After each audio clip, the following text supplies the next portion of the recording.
The following is a repeat of the ministerial statement delivered by Prime Minister the Honourable Mia Amor Mottley from the floor of Parliament, updating Barbadians on the state of the economy and the performance of her government for its first 6 months in office. Today is exactly 1 week to Christmas 2018, and it would make for a worthwhile case study to examine the attitude and outlooks of Barbadians today, December 18, 2018, vis-a-vis the attitude and outlook of Barbadians and well-wishers of Barbados 12 months ago and also 6 months ago. To say, sir, that we have come a long and far way would be to make the understatement of the year. Not everyone, regrettably, will be able to go to church on Christmas morning wearing designer shoes and designer clothing of their choosing. Sadly, not everyone will have the niceties that adorn the traditional Barbadian Christmas table.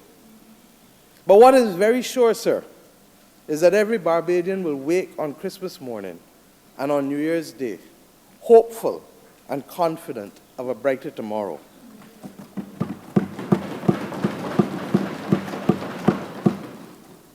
That is what we set out to achieve on the morning of the 25th of May 2018, when we received this mandate of leadership of our country from the good people of Barbados. We did not, sir, promise a quick fix. We did not promise gold, frankincense, and myrrh. We did not promise, sir, that there would be no pain. But what we assured the people of Barbados 6 months ago was that we would work assiduously and selflessly to turn the outlook and the fortunes of this country around. We promised that we would stop the decay and the decline, that we would stop the hemorrhaging, and that we would return pride to and confidence in the Barbadian brand. We promised 6 months ago, sir, that we would bring Barbados back to where it belongs, in the region, in the world, and in the psyche of Barbadians both living at home and abroad. Mr. Speaker, I am proud to report this evening that using every yardstick and every other measure available to me, that this noble mission has been accomplished. Barbados is on the road again. Barbados is this evening, sir, punching above its weight. And for this, Mr. Speaker, we must thank the good people of Barbados. We thank our social partners. We thank our well-wishers, our friends, and our supporters. We thank the regional and the international community. And above all else, sir, we thank Almighty God for steering us clear of the social and economic icebergs that surrounded this beautiful country of ours up to 6 months ago. Mr. Speaker, sir, the journey is far from over. Indeed, we are still climbing out of the hole. But I am confident, sir, as we approach this Yuletide season, that if nothing else, we have in this country today all hands on deck.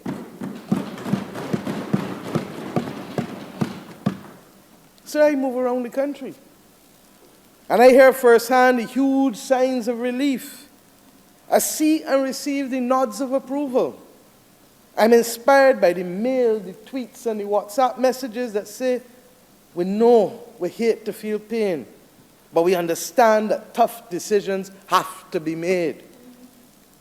Bajans are confident, sir, that the sacrifices we are being called upon to make now will redound to our benefit and to the benefit of the country in the long run. My heart goes out, sir, to those who unfortunately have lost their job under the BERT program. And I truly wish, sir, that there was another way. I've said so over and over. But the conditions that this government inherited just over 6 months ago were nigh short of calamitous.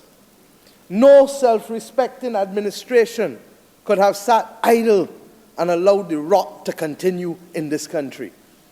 Long before May of this year, every Barbadian carried around a broken feeling. Every Barbadian knew that the boat was leaking. Every Barbadian knew that the captain was asleep and the first mate was swimming in waters too deep for him.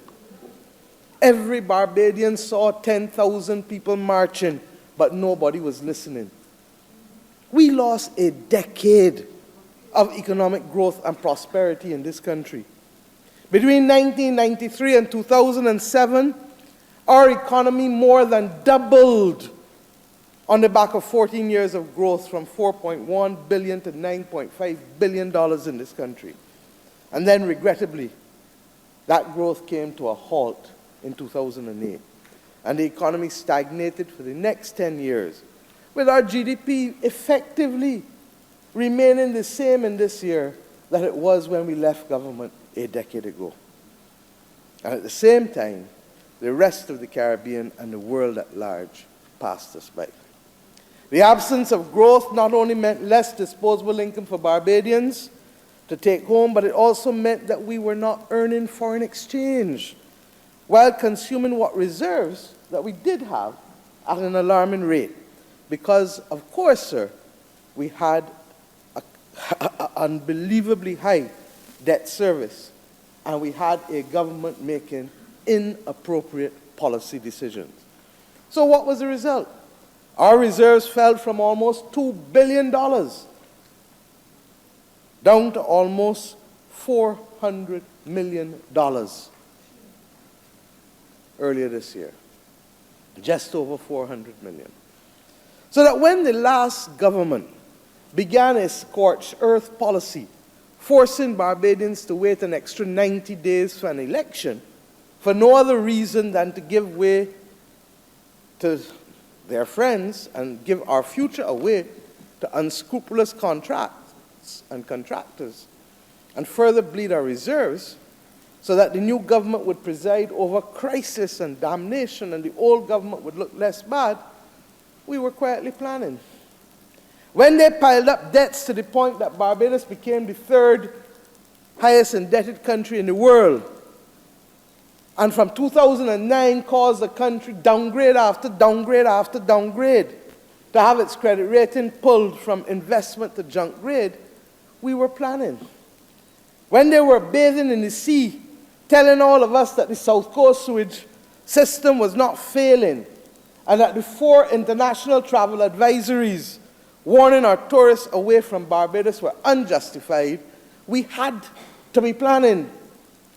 And when they signed international commitments to end the preferential tax system for our international business sector or for our manufacturing sector by December 31st of this year, with no plan as to how to achieve it, thinking that this would trip us up as a new government and make them as an old government look less bad, we were planning. When they pulled themselves out of their stupor to shamelessly run around Bridgetown on the eve of an election, paying off friends and awarding long-term contracts to people whose contracts were not anywhere near due to be renewed, in some instances 18 months and more, we were planning for the calamitous state that we would inherit. We set out our plan, sir, and the principles that lay behind it in the People's Manifesto, and of course that was based on the Covenant of Hope that we set out 2 years prior. Mr. Speaker, the previous government, the last government, signed much under cover of darkness, and so we could not know the full details.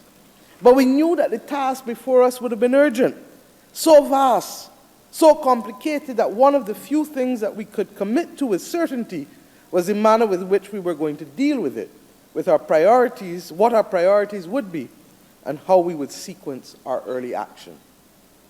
Mr. Speaker, we made it clear that our golden rule was this, and this alone, that whatever we must do, the burden must be shared. Whatever we would do as a government, the burden was to be shared. Labor, workers would carry a heavy burden. But unlike previous recessions, Labour could not carry this burden alone. The owners of capital would have to help carry the load. The task was so monumental that we knew that if each of our communities was forced to carry all of the burden themselves, our society would break, would implode. Some may have considered it politically unwise, sir, to spread the burden to as many voters as possible, to workers, to savers, to pensioners, to bankers, as well as tourists. But we always knew that many hands would make light work. And we take the allegations and the attacks on us as an attempt by those who feel that we should not be taking action to be a last desperate act to get people to vote against their future and to not believe in their future by believing that by snapping a finger, Barbados could return after a decade of loss and a decade of implosion. We knew that we had, however, no magic powers, and that we could not snap a finger, but we could make many hands make light work. And that is what we have done. We knew that this has been the Barbadian day since our independence, that we have always been about solidarity, and that the climb that we would have to make would be so steep that we could only arrive together as one if we climbed together as one, holding on to each other. That is the Barbadian way. We committed ourselves to be consultative and transparent, to shine light where once there was only darkness. And as a result, sir, our very first order of business on the morning of the 28th of May was to return the social partners to the center of policy making in this country. It was our very first meeting, and we committed to working with each other to save our dollar and to transform our country to being the best that it could be. I am committed, sir, indeed we are committed as a government to listening to all of our stakeholders. We have been prepared to accept delays in some of our bills and some of our initiatives, to consult more and to improve on them, such as the proposal to collect the value-added tax at the point of sale for online transactions, rather than when goods are imported. We have delayed this, sir, twice, and I now tell you today again, while we are sure it will come early in the new year, it will not start until we are satisfied that it is as right as it can be, because we know that this is a groundbreaking tax where only few countries in the world have determined that this is the best form of collection, I should say, for their tax system. And when we are fully comfortable with the mechanics, we will set a new date early in the new year. Similarly, we have spoken to the International Monetary Fund and indicated that the two pieces of legislation which we have as structural benchmarks that are now before this Honourable House, that we could pass them today in all of their stages. But that is not the Barbadian way, and that we committed to be able to have consultation on both of them, with the Public Financial Management Bill going to Select Committee and with the Town and Country Planning Bill remaining on the order paper for at least 1 month before we have any debate with respect to a new piece of legislation that will replace a 50-year-old act that existed on our statute books. So working out problems by listening and talking, sir, is the only way we know. It's the way I breathe. And I believe that taking time to listen and to adjust where necessary is not a sign of weakness, but a sign of strength. We also have recently deepened our tripartite arrangements with a new subcommittee of the Social Partnership of Labour, Business and Government to monitor the implementation of the BERT plan. And we've already had 2 meetings of that committee so far on the performance of our program. Last Friday, a memorandum of understanding was signed by the relevant parties, committing to the confidentiality that is required, such that all types of information may now be shared across the different partners. Consultative, transparent governments, sir, therefore, do not dismiss your concerns. they do not find increasingly bizarre excuses for potholes and for broken infrastructure. Indeed, the time for pompousness and for arrogance, that kind of behavior in government, has no place in a modern Barbados that is governed by a caring government. We say to you, sir, that we will try our best to avoid mistakes. But we know, sir, that we are trying to do so much in such a short space of time that there will inevitably be a few missteps. And when we make those missteps, our stance will not be to deny them, but to be quick at correcting them, to listen, to improve. From silent government, we say, to smart government. And we will listen and correct. We know, sir, that the retrenchment fallout from the public sector modernization program could have been implemented better. I have said so before, and I have already apologized for it. But we are improving, sir, and we believe that in trying to step in and solve expeditiously clearly unfair outcomes, like the inability of the Barbados Water Authority to pay severance to its workers, or like indeed the payment of gratuities now to those workers who had 10 years or more in the service, who would have otherwise had to wait for the gratuity. We are now correcting these issues such that these categories of workers can go home with their severance or their gratuity as is applicable. Above all else, sir, we will be fair but firm. Firm in defense of all interests of all Barbadians, firm against those who seek to bully Barbados into submission. I can tell you, and some have tried, that, and we will save their blushes for now, but we will not be held hostage by anyone at all. And we will hold to that position because we know that all of Barbados is behind us in this mission to rescue our nation. As the labor movement taught us from our early days, Barbados united will never be defeated. Those who have dealt with this government so far will tell you that whenever they try to take us, as the young people would say, whenever they try to get at us, as the young people would say, I do not blink. I want to repeat it, Mr. Speaker. I do not blink. And I do not blink because we are defending the well-being and the interests of an entire nation, not of a party or of an individual. Those hoping that this government will be taken in like the last government was and become submitting and yielding, often for a payment or two, or some may say a few pieces of silver, 29 or 30, may have better abandon hope for all of that right now.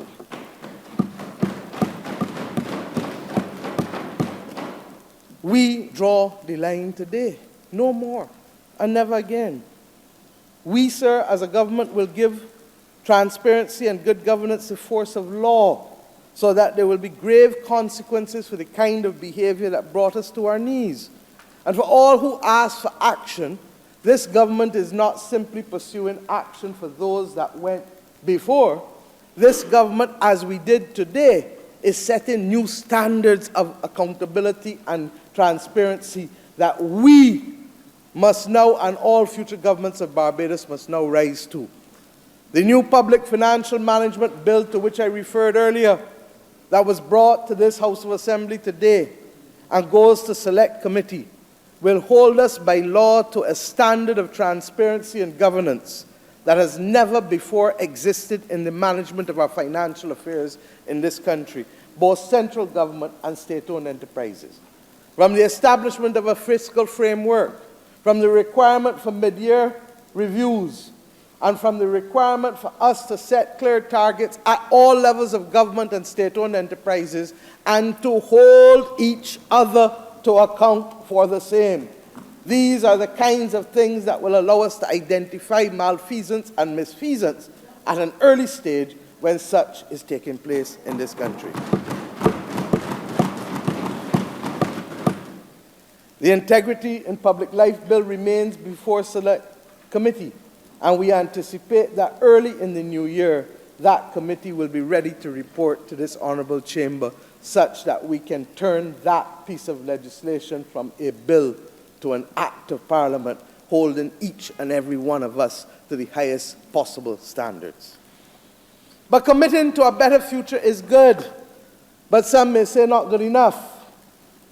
We need also to remedy the unfortunate and the egregious aspects of what we inherited as contractual liabilities from the last government. We have been renegotiating, sir, a number of one-sided contracts struck by the last government. And while we are not finished, we are now confident, sir, that we can save at least $36 million per year from renegotiating contracts struck during the previous administration with the Barbados Water Authority and the Sanitation Services Authority alone. At least $36 million per year. That is more than it costs us to pay the salaries of all who have been sent home from central government, which is almost 1,000 workers, and they come up to $29 million a year. So that just gives you context of these large sums of money that the government must use the taxpayers' money to be able to satisfy for the delivery of services. Sir, in one contract alone, we hope we can save at least $17 million per year over the remaining life of the contract, which is for at least another 10 years. Many of these contracts, sir, lock Barbados into unfair arrangements for long periods, as I just said, sometimes decades. What is important for you to remember, Mr. Speaker, is that we are not asking for people, any companies, to sell goods and services at below market prices. Not a fella, not one. But equally, taxpayers should not be required to pay egregious amounts such that companies can get back their investment in extremely short order.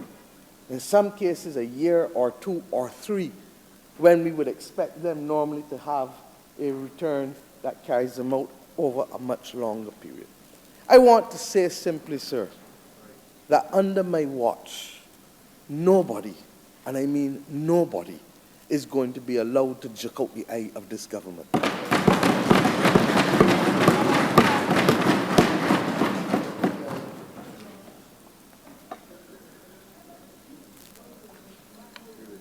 The process of reviewing those contracts will continue into the next calendar year, and we will report progress accordingly and specifically when the time comes. Let me recap further, though, our journey thus far. We laid out our economic priorities in the months before the general election. We said to the country that in the first 6 months, we had to pull the country out of the slide and to stabilize the economy. We had to bring the dollar to safety, and we had to build our reserves. Pull the People's Manifesto and read it under Mission Critical. You could not want clearer commitments. We had to create room for the government to act by restructuring a level of debt that was strangling the country to death. And the government, of course, had to act. It had to act to help people to live, especially those who had been pushed out to the edge. It had to repair critical infrastructures like the South Coast sewage system, like the roads that are now being paved for the first time in years, like accident and emergency at the hospital, where we now have the architectural plans that will allow the hospital to proceed early in the new year with being able to do the construction to build a new A&E, like the court system that we are now between repairing the building that we inherited that was dysfunctional and from which courts had moved. We hope to add new commercial courts and family courts next year. These are the things that were mission critical for us. We didn't hide it. This and many others. And the way forward was blocked, we felt, without the actions to correct these problems. And then building on them, we had to turn despair into hope and opportunity. We knew that we needed trucks. Some trucks will come and others have gone out to tender after an unfortunate incident that we had to resolve and correct, such that this government would not become involved with any taint. And similarly, with the buses, we had to make a determination as to what our future will be. A country that wants a 2030 fossil fuel-free economy cannot be buying 100 diesel buses again. And these are the issues that have delayed us in trying to resolve how best to plan out our future to meet the needs of public transportation while meeting the needs of sustaining our environment, because climate change is not now an academic issue. It is a real issue to which all of us will contribute unless we change our behavior. Mr. Speaker, that has essentially been the plan you saw us follow, as we told you we would, over the past 6 months. That is what led to the development of the Barbados Economic Recovery and Transformation Plan, now known as the BERT Plan.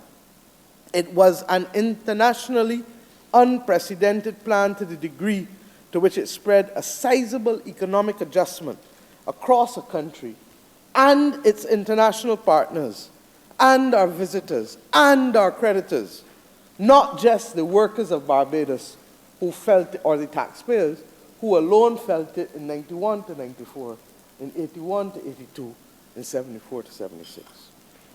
In this and other ways, it has been so clearly a Barbadian plan. Solidarity and sharing of burden.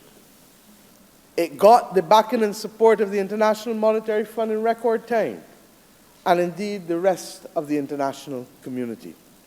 The plan has halted and reversed the 6-year slide in our reserves. Our reserves jumped from 400 million to just over $1 billion. Indeed, sir, indeed. Today, as we speak, on the 18th day of December 2018,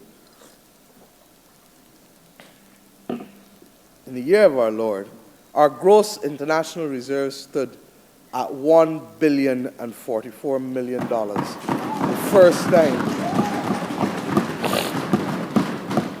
The first time since 2014. And for those who would write that they're borrowed, yes, they are borrowed. But guess what, Mr. Speaker? They're not borrowed at Credit Suisse rates, and they were borrowed not only from credible entities at affordable interest rates, but they were borrowed because people have confidence in us now that we can repay our debt. The last government could not borrow to shore up the reserves because no one had confidence in what they were doing or what they were intending to do. Our dollar today, sir, has been brought back to safety. We are not out of the woods, but we are a long way from where we were. If we continue in this direction, we believe that we can start the relaxation of some of our exchange controls. In a few months as well, sir, we executed one of the largest exchanges of government debt as a percentage of national income in the world's history. We will now save approximately $500 million of interest payments per year. And let me give this context. This compares with the previous government's attempt when the then Minister of Finance said that he wanted to embark on restructuring of debt in the last year all of a sudden. And his concept of a restructured debt plan would have been to save the government $70 million between interest and principal, period. $70 million. Our plan saves at least $500 million in interest per year and will save significantly on principal when we complete, as we are still in the process of discussions on the foreign debt restructuring component of our plan. Let me give it further context. That difference of $500 million is really the equivalent of 8,500 jobs more a year, or 10,000 if you net out the 1,500, that those persons would have had us send home if we could not save $500 million through debt restructuring, through changing our interest payments. We would have had to send home the equivalent of 10,000 workers from this country in order to be able to get an equivalent level of savings. Mr. Speaker, so when we say to you that the burden has been shared, we mean it. And that $500 million comes now not from the workers, but from entities, banks, and insurance companies who combined made billions of dollars in the last decade. Just under $3 billion in profits combined between those groups, when everybody else in the last decade was losing income in real terms. So that we not just talk the talk, but we have walked the walk with respect to the sharing of the burden. As a result of this and the economic adjustments we've made, the government will not need to borrow domestically for the next 4 years, and our debt levels have now been put on a downward sustainable path. It has already fallen, our debt has already fallen from approximately 170% of national income to 134%. And Mr. Speaker, the better news is this. If we use the new GDP figures, as we must now, our debt to GDP ratio is now today 123%. Our aim, Mr. Speaker, is for our debt to GDP to be below 100% within 5 years, and we can do it, sir. Between April and November of this year, our gross tax revenues have increased by $118 million compared with last year, and our expenditures have fallen by $322 million, leading to an overall improvement in our fiscal position from April 1 to 30th of November of $430 million in less than 6 months. Just a little more than half of that in this fiscal year is as a result of the debt restructuring. But there have been other adjustments made through taxes and through expenditure adjustment to give us that combined impact of $430 million adjustment in our circumstances. When I addressed this Honorable House in June, I told you that we would be pursuing a $1 billion adjustment over the course of the next 4 years. We are 40% there or thereabouts with these adjustments. The international credit rating agencies gave us their support with the first credit upgrade in over 15 years.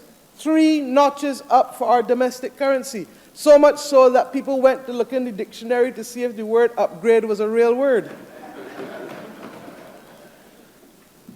But, sir, as I said, we will await the foreign debt restructuring before we complete this story and this chapter and this saga, because we understand that there is still work to be done, and in the next few months, I believe that we will get there.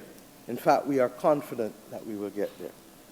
The best measure, sir, that Barbados is back for ordinary Bajans is that we've put our fiscal house in order, and that normal service, as CBC used to say years ago, normal service is resuming. Those are not they used to say resuming shortly. I am telling you normal service has resumed.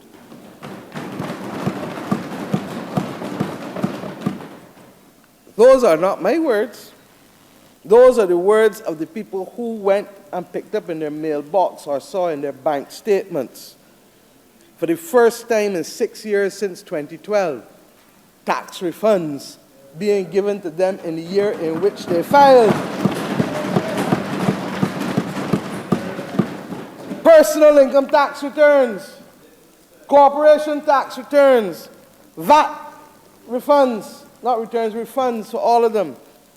Over $76 million was paid in the last 4 weeks to Barbadians of all types. $76 million in refunds. So that when we say to you that our revenue was up, our revenue at $118 million being up was able to accommodate the return to normal service with people being able to get their income tax refunds, get their VAT refunds, get their corporation tax refunds on time. We have now to close the VAT refunds for the next quarter, but suffice it to say that these are the things that cause people to believe that normal service has been resuming. And as we are here, I announce tonight, sir, that we will offer starting in January from next year, January next month, a cash settlement of 85 cents in the dollar for every one of those suppliers owed money by the state-owned enterprises of Barbados, by central government of Barbados, and who want immediate settlement. In other words, who do not want to be repaid over a 4-year period.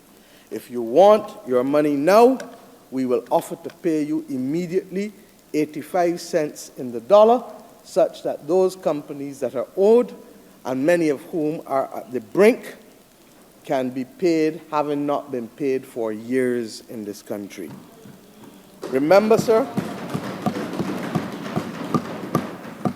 it is about $300 million in debt remaining owing to these companies, and we believe that if persons are prepared to accept, as I said, 85 cents in the dollar, we can seek to facilitate this payment immediately from January going forward.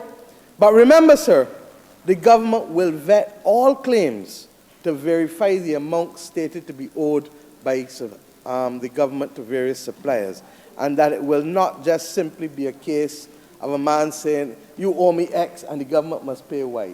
It does not work that way. Once the amounts can be verified, we shall be repaying the people that the government of Barbados has owed for too long. Similarly, sir, I want to make it clear that as we owe, we shall pay. But equally, I call on those who owe government to pay. And even if you have to do so on terms like how we are paying many of our creditors, everybody understands that it is not business as usual. That is a difficult environment. But in the same way that we are going to offer you on terms or over a period of time, we say if you owe the government, come and pay us and let us get on with making this country the best. So, Mr. Speaker, we will not shy away from critical decisions as a government. Government is about choices, as is life, and we shall make them. We have deliberately created sufficient space in our budget to tend to the most vulnerable in our society. And we must gather everyone into our community. None must go hungry, no soul forgotten, and so on we must go. The truth is, sir, we must have a national ethos about caring, and to that we are committed. Indeed, sir, in addition, we eliminated the NSRL. Most people even forget what it stands for now. The National Social Responsibility Levy. And I am pleased to say that the effects on the general level of prices are finally coming down. In May of this year, our inflation rate was 5%. In November, just gone, our inflation rate had fallen to just 0.81%. Some goods have fallen in price. So when you see goods still up there, I tell you, go and shop around this Christmas, and remember that less inflation means more spending power, especially for those on lower incomes, and that there are other prices out there that have come down. Because you cannot tell me that perishables are still old stock on which an SRL was paid before the 1st of July. If they are still old stock, well, then I suggest you send them to the BNSA or to the public health laboratories, because they're going to make you sick. And we're going to call a spade where necessary.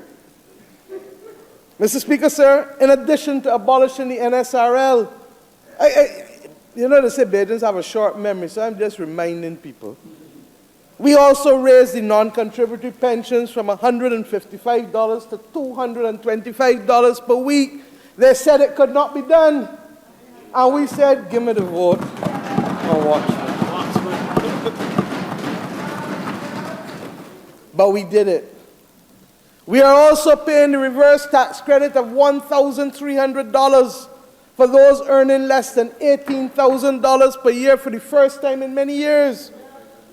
They said it couldn't be done, but we did it. We launched a $10 million trust loan program for early startup companies. They said it couldn't be done, and we did it. And I'm going to take a minute to talk to those of you who borrowed the money. I beg you do. People have a problem with a government voting money for poor people. I don't. This government does not. But I want you who have borrowed to show that our faith in you, to allow you to be able to develop a credit history in this country, to move to the next level through loans. Everybody does it. I want you to pay back the money as you can, and any month that you cannot pay, come and tell the people what happened and why you cannot pay that month. To that extent, I've asked the minister to make sure that the moratorium is no more than 3 months. Because while we will give you 3 months to get up off of the ground, you have to pay back for your brothers and sisters coming behind you to be able to benefit as you have benefited. We will speak plainly all the time. We have also reached a special settlement with the pensioners who, under the domestic debt restructuring program, indicated that it was hurting them. And we have said, not even from 65 and up, but from 60 years old and up. We have accelerated repayments over the 4 years, with the first $20,000 being paid out last month to every pensioner who had Barbados government debt, 60 years and over, with a promise that the next $30,000 will be paid in March, and that anyone who goes beyond that to $250,000, the next $200,000 will be paid every month over the 4 years, such that Barbadian pensioners 60 and over can cash out of Barbados debt instruments ahead of time of everybody else. We gave civil servants a 5% increase in salaries, first pay increase in 9 years. They said it couldn't be done. And they got the back pay here the other day. And that is why more money is spending in town. Don't mind the ones they're spending at, others are spending at other people. More money spending in town the last few weeks because people for the first time have a little trala that they can do a little something to ease the pressure in the household. Mr. Speaker, we established the Household Mitigation Unit to support those families who have lost a job regrettably and to help them choose from real options. And I am happy that they are now functioning and moving from household to household with those people. They will take some time, but we have clarity as to some of what people want, whether it is access to land, access to licenses, participating in the digitization program, participating in the retraining program. We are going to work through every single one of them to help replace and to help them integrated back into Barbadian society and working. Mr. Speaker, sir, against that background, we are earmarking almost $30 million a year from the training levy and the other amendments that we make now to take half of what would normally go to the severance fund to supplement the training levy, because Barbados must engage in the most ambitious retraining program for the next 4 years. The whole country is a campus. The whole country must allow us first to identify every job. What are the rudiments of excellence in that particular job? Who can help train that person to attain those rudiments of excellence, and who will help monitor us as we seek to maintain those rudiments of excellence.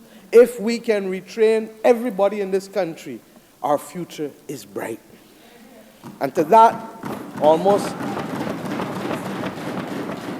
Almost $30 million a year for the next 4 years we will invest.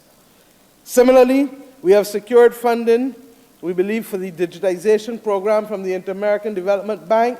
We are in the process of completing those loan arrangements for displaced workers to be retained in the digital economy and to help us digitize the millions and tens of millions of government records that are sitting down in paper across ministry by ministry by ministry. And we need to put this into a digital format if we are to move forward. Mr. Speaker, sir, we also created space to stop the rot and to bring back our infrastructure. We have inherited, and I'm fair when I say so, a $100 million road rebuilding program that the other government negotiated but never got to execute effectively. We will execute it. We are advancing a long-term fix for our South Coast and Bridgetown sewage systems, and Cabinet has taken the decision that the South Coast sewage treatment plant must be upgraded or rebuilt to tertiary standards, as must Bridgetown, and without prejudice to that there must equally be a second permanent outflow on the South Coast to replace the temporary outfall that has just been completed within the last few days. Unexpectedly, sir, we had also to find funds to do critical refurbishments at Grantley Adams in easing the pressure on the cruise air-to-sea passengers, but most importantly, on the repaving of the runways, which are absolutely critical if we are to ensure no disruption to the flow of our tourists, our friends, and our family. Sir, I spoke to you about the accident and emergency at the QEH and expanding the capacity at the 2 polyclinics for 24 hours. These things will shortly be done. Mr. Speaker, they said we couldn't do it, that we couldn't afford it. And we said from day one, government is about choices, and that these are the choices we in the Barbados Labour Party will make. Despite all of our expenditures, despite all of the refunds, despite all of the repayments, your government today, Mr. Speaker, has moved from a decade of deficits to the first surplus in this quarter.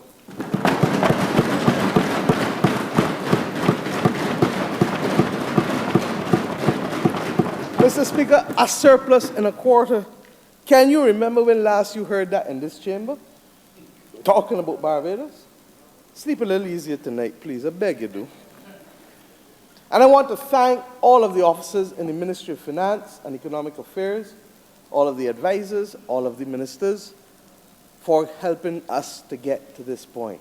Many of you may not realize, as up to Monday night, we have these officers working some hours that I really, really do want to thank them. Really do want to thank them.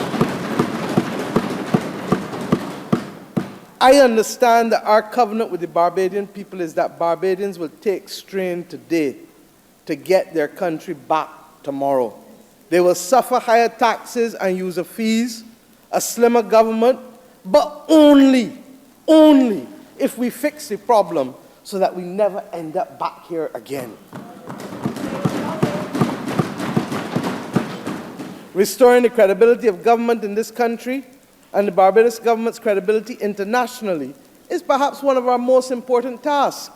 And we hope to do so through our actions and our manner, but also through the new laws and the new rules that we are putting in place to hold ourselves to higher standards. Never again must power, greed, and corruptible activity be the hallmark of a Barbadian government. And we can only say so, but it's up to you, the people, to determine that. Because when you see the kind of madness that came to be associated with government in this country, we have to ensure that we stand up and say, not bout here.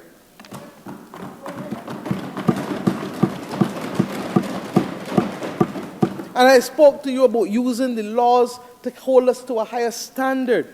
We have strictly limited the ability of the central bank to finance deficits through the creation of money. We came here in July and moved our overdraft limit from 10% to 7.5%. because we said we feel we can submit to a higher form of discipline in this country. And today, I am happy that our overdraft remains below $70 million from that high of 323 million or whatever it was when we amended the law. We also set ourselves new rules with the issuance of primary securities by governments and to give parliamentary oversight for the first time so that people could not hide ever again in a central bank and issue securities and print money willy-nilly without anybody being able to hold them accountable any part. No, click what we're going to deal with next year, not this year. Mr. Speaker, these are the rules that we have set ourselves that are far stricter than what the last government adhered to or had to live with. They did not put these rules in place to guide their behavior. And we did this not because of an IMF program. There wasn't any IMF program in July when we came here to do this. We did it because from as far back as October 2013, I had a press conference in that same office now that the Leader of the Opposition occupies. And long may he occupy that office there.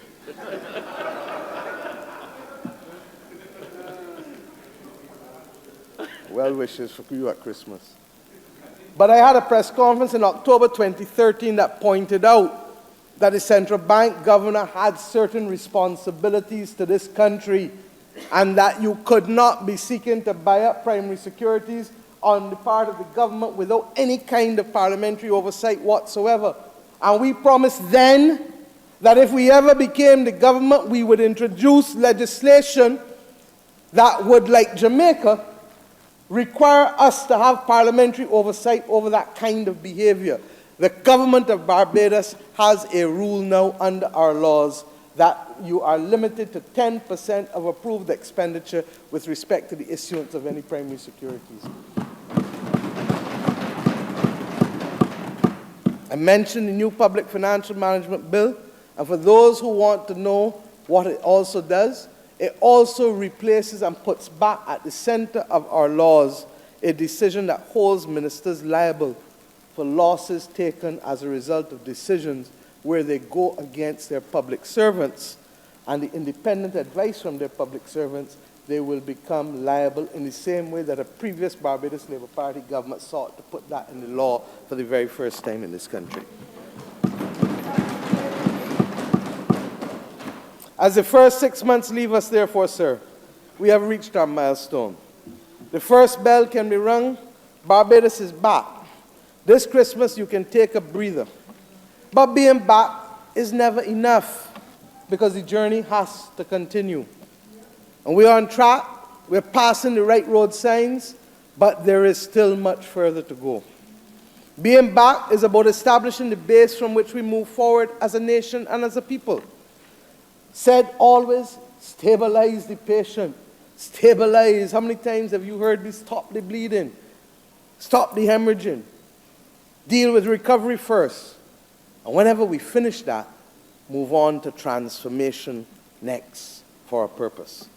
Our ambition is not just to live another day, but for all of our people to be empowered to live the life they wish to lead. Almost sound like Barrington Levy. For all to smell the sweet fragrance of their independence. It is why even over these first 6 months, sir, we restored free tertiary education in Barbados to Barbadians.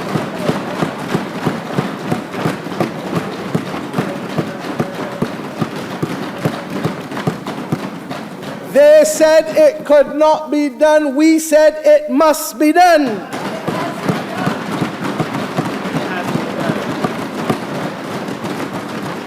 And Mr. Speaker, sir, it has been done.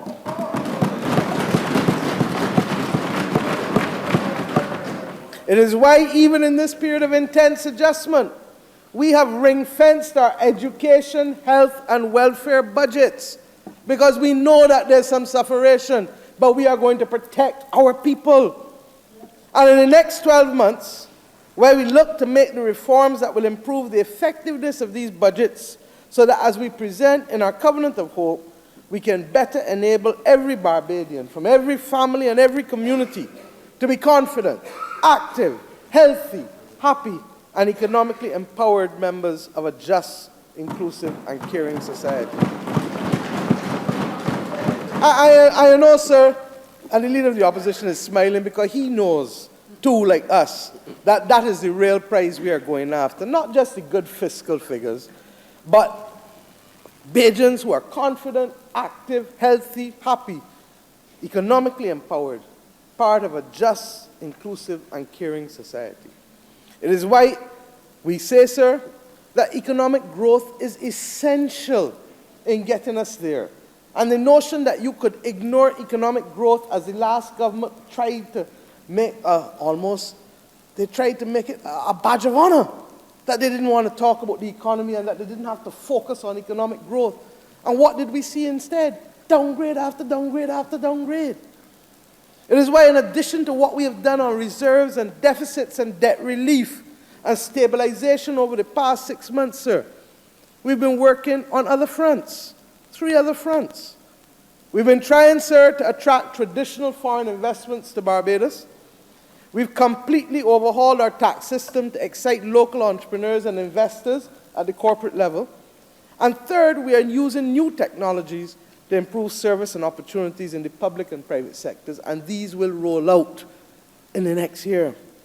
The commercial banks are already reporting a wave of new foreign investments coming. One of the most significant, of course, will open in a matter of weeks, Ross University, which will bring over 1,500 students and almost 100 faculty from January the 5th, and substantial inflows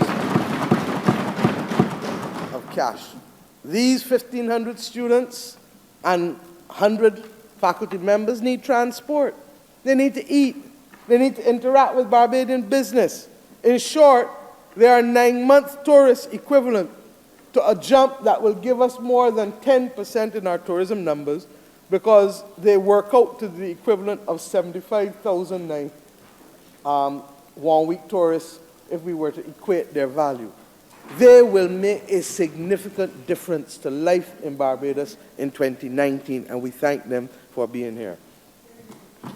Similarly, more investment, we believe, will come when everyone hears of the convergence of our domestic corporation tax rates to our international tax rates. So those once paying 30% on their profits will now just pay 5.5% or less, down to 1%. We expect this to bring forward new investments and jobs. Our digitization program is part of a broader plan to make doing business in Barbados considerably easier, faster, and cheaper, with more streamlined online services and payments. Our regulatory sandboxes are a way of safely fast-tracking new technologies to make private transactions easier, faster, and cheaper too, for the new economy and the new technologies, for the fintech, as they say. Mr. Speaker, sir, transformation is our big agenda. And as we move from stabilization and recovery, it will be the focus, for transformation must be our generation's agenda. We are clear in our minds, sir, the path we must take and the policies we shall pursue to get us to safe ground.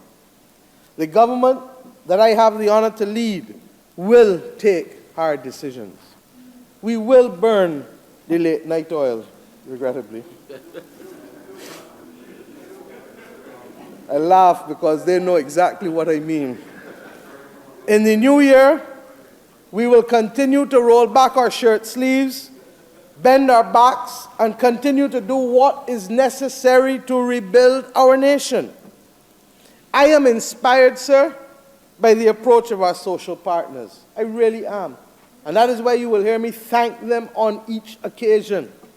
It cannot be easy for unions to see workers go on the breadline, or for businesses to agree to measures that will hurt their operations or cut into their profits. But, sir, we all recognize that what is at stake is bigger than each and every one of us. In the final analysis, this is Barbados, the land we love, and the only place that 99.9% of us would wish to live. We are eternally grateful, sir, for the cooperation, assistance, and well wishes of the regional and the international community. Particularly, sir, the various multinational and multilateral agencies that have come to our assistance and who have demonstrated their confidence in us under this new dispensation. And let me say, we have had the honor of engaging at the very highest levels of all of the international financial institutions with whom we deal with. And I want to thank them. They didn't need to meet with us and they didn't need to take us on. Indeed, they didn't meet with the last government. But they met because we requested. I suspect they didn't meet because the government didn't request sufficiently. But we have met with each of them, recognizing that it is only through communication and cooperation that we can build the necessary bridges that will help us get out of our predicament and that will help us play the meaningful role that Barbados has become accustomed to playing in regional and international politics. I have said over and over that we must not only become a global hub, but again a global voice. We could not have made the progress, believe you me, without them giving us the benefit of the doubt on some occasions, and without giving us the chance to prove our seriousness as a government that had reneged on promise after promise after promise. Because for them, if the government of Barbados in the past reneged, they don't know the difference between BLP and DLP and NDP and all other kind of Ps. What they knew was that the government of Barbados was not keeping its word. And the fact that we have been able to come in and show our seriousness and keep our word and to go beyond the call of duty in many instances has made the defining difference in soliciting their cooperation for us. So I can say that this has been a global team effort, the consequences of which, sir, is this new and emerging Barbados. And this brings me, sir, to the required role of Barbadian citizens and Barbadian residents. Citizens and residents, sir, of this fair land. You, the citizens and residents of this country, have given us your assistance, your cooperation, your support, and your well wishes over the last 6 months. And we need for this to continue. We need for residents this year to end this 2018 and to start the new year thinking and breathing country. Let us all be inspired by what is good for our island nation. Let us revel in the changed image and the perception of Barbados. Let us recommit to the cause of nationhood, for Barbados needs each and every one of us in the new year to fly the flag and to fly it with pride and honor. The truth is, sir, we end 2018 on a positive note, but 2019 promises even more. We hope in the new year to get our economy fully out of the woods and back on a desired path. I'm sorry that to date there has been some pain. And the truth is, sir, I cannot promise a rose garden in the next 12 months. But what I can say is that I am confident that by the 18th of December 2019, fewer persons in this country will have reason to complain. By the 18th of December 2019, fewer persons will be without a job. By the 18th of December 2019, fewer persons will be living below the poverty line. And by the 18th of December 2019, our infrastructure will be undergoing a major overhaul, and the standard of our living of our people will continue to raise.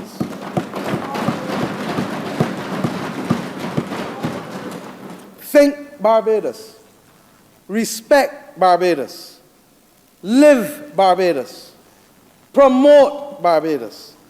And your government shall lead this country back to where it belongs, at the top.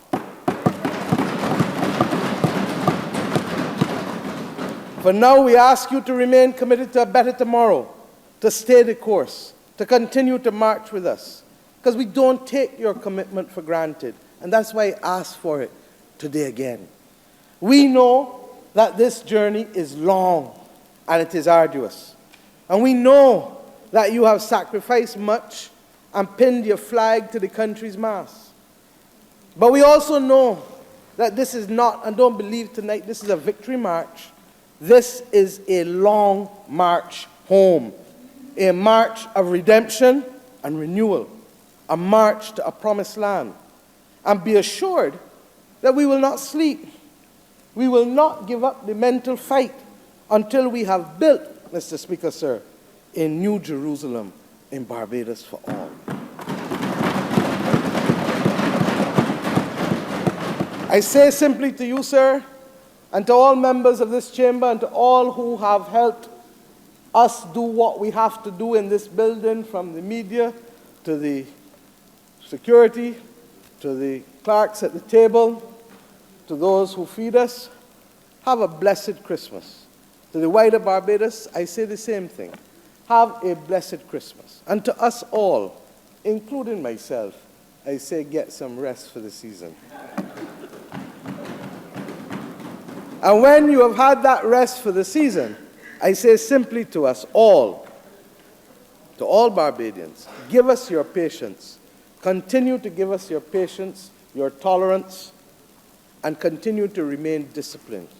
And if you do that, I promise you that once you do that, we shall, as a government, command your confidence. I'm obliged to you, sir.